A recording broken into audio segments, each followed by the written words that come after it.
About 3 months ago, I set out to embark on a 30-day beat making journey. I only made it 16 of those days, really only 14 following the rules I set myself. At the start, I was determined, inspired, and ready to go, and I thought there was no chance I wouldn't complete this challenge. I literally set the rules myself. How could I not complete it? But obviously, I didn't make it. So today's video is kind of the last video of this series to round it all up and pretty much just share my thoughts and my reflections after my experience with the 30-day challenge and kind of take some notes on some of the mistakes I made, share them with you. Hopefully you can connect with some of this stuff and apply it to your learning beat making journey or whatever, or your life. Okay, so I'm not going to give you a play-by-play on the entire series. If you haven't seen it, you'll be able to understand this video just fine. And if you have, great. You can also go watch it after this. There's a playlist, or at the end, I'm going to put this all into a compilation video, so you might be watching this there. So the nature of this challenge inherently set the stakes for a drastic outcome. There was either a fail or a succeed. There was no room for mistakes. If the train fell off the track, if I slipped up one day, there was no getting it back together, no second chance, no nothing. And I put that there intentionally to motivate me, but I think it also set up a really good demotivator down the line. And we'll get into that. So for anyone who doesn't know, the exact rules of the challenge look like this. Rule number 1, I must work on making beats for at least 30 minutes for 30 days. And rule number 2, I may have one off day each week so that the 30 days rounds off to an even 5 weeks and I have a little bit of grace. That was it. 2 rules, pretty simple, and the off day looked pretty forgiving and like it would make it realistic enough. The goal of the challenge was to, in those 30 days, habitualize me coming home or whatever at night, at least getting 30 minutes of beat making in, to get that into my routine, right? But because I didn't have any like recovery plan, like if you do fail, you can come back by doing this. I didn't have that set up. So when the time came that I did fail, I tried to get back into it, but then I kind of felt discouraged. I was like, I kind of failed the challenge. What's the point of continuing on? And then I never formed the habit of practicing making my beats every day. So ultimately, the rules of the challenge failed me somewhat. You could also just blame me blatantly, but I would say it was in the nature of the challenge. It psychologically like set me up for failure. Okay.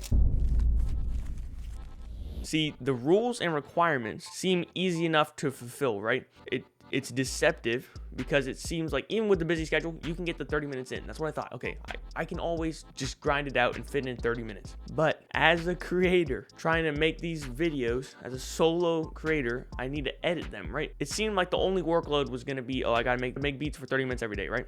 That was going to be the only workload. Okay, that's manageable, but it's not the only workload. I have to then on the weekend try to edit all of the footage from the whole week, which at minimum is 30 minutes every day. So like 6 times 3, it's 18. So I think 180 minutes, something like that, which is like almost 3 hours, or it is 3 hours.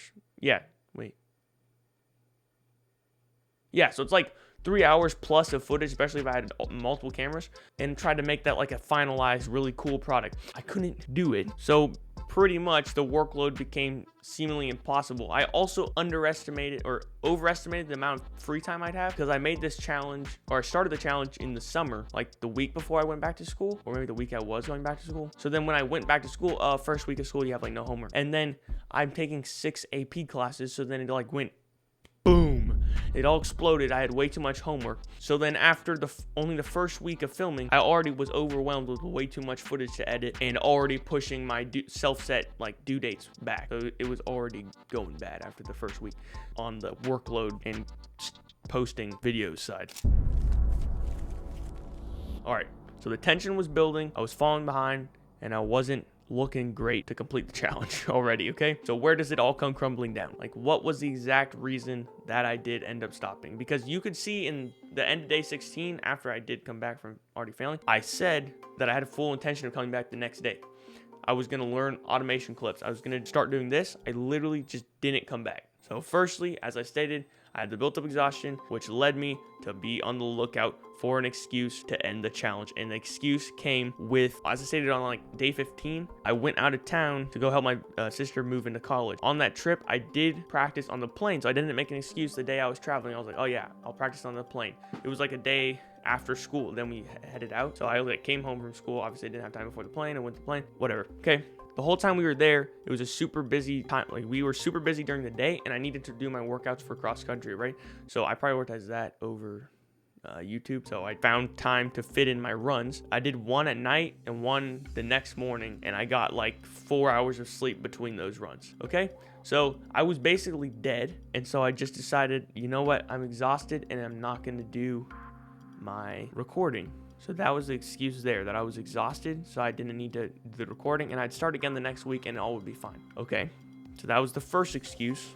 That then led to the second one. So then the next week, I come back, I'm behind on schoolwork. I try to get the challenge back up and running, but because I have so much other stuff to do, the easy excuse of, oh, well, I kind of already failed the challenge comes up, so why am I still grinding and trying to fit in 30 minutes every night when I have so much other stuff I need to be doing? So then I just gave up.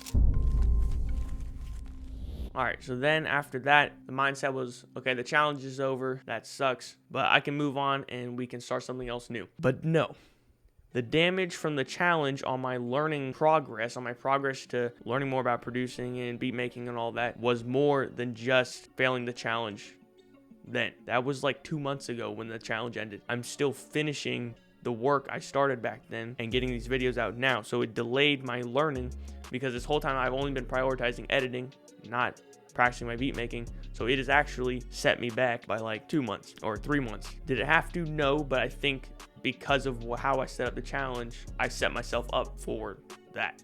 I set myself up for failure, or at least setback with how like the situation I put myself in. So retrospectively, I think that the challenge started off really good as a way for me to quickly be learning, quickly be gathering more skills. I really was on fire at the start of the challenge. I was learning like a crap ton. I felt like I was like accelerating my learning a lot, but it quickly turned into a major setback because of the workload that I placed upon myself, along with like the stakes I set and all that. So it ultimately probably wasn't a good thing. And I think I've learned some from it, right? I can kind of now think more about what I set out to do, but I'm sure I'll face many more setbacks and many more challenges, make many more mistakes in the future along this learning to make beats journey and all this stuff. So we're just gonna have to keep rolling with it and deal with it. I hope you guys learned some from this video, or connected with it, or just something. And if you did, drop a like, subscribe. If you're still here, you watch the whole thing and you're not subscribed, then like, what are you doing? Please do. And with that, I'm going to stop yapping. And this concludes the 30-day challenge after 3 months. I'm still going to have to edit this, so it's not over yet, but it's almost over. Goodbye.